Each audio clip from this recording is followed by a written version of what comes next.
The Atlantic slave trade, occurring from the late 15th to the mid-19th century and spanning 3 continents, forcibly brought more than 10 million Africans to the Americas.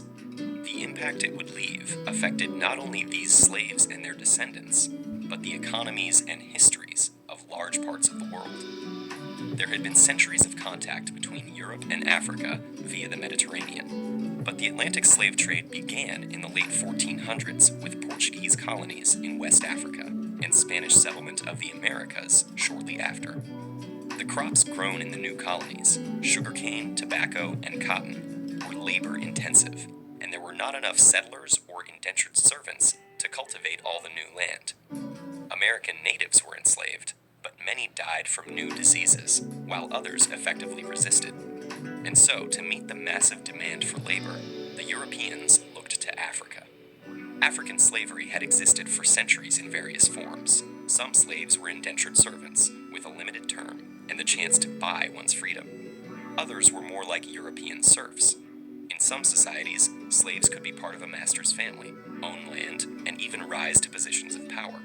But when white captains came offering manufactured goods, weapons, and rum for slaves, African kings and merchants had little reason to hesitate.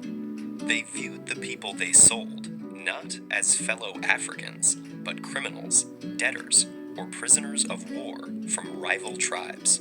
By selling them, kings enriched their own realms and strengthened them against neighboring enemies.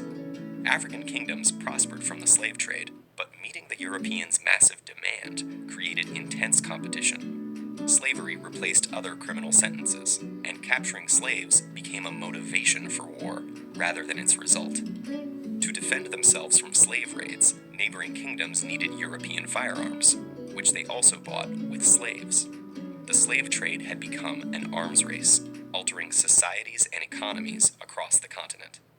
As for the slaves themselves, they faced unimaginable brutality.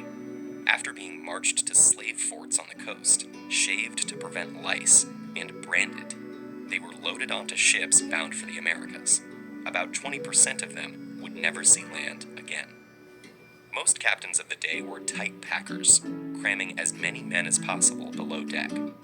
While the lack of sanitation caused many to die of disease, and others were thrown overboard for being sick or as discipline, the captains ensured their profits by cutting off slaves' ears as proof of purchase. Some captives took matters into their own hands. Many inland Africans had never seen whites before and thought them to be cannibals, constantly taking people away and returning for more. Afraid of being eaten, or just to avoid further suffering, they committed suicide or starved themselves, believing that in death their souls would return home. Those who survived were completely dehumanized, treated as mere cargo.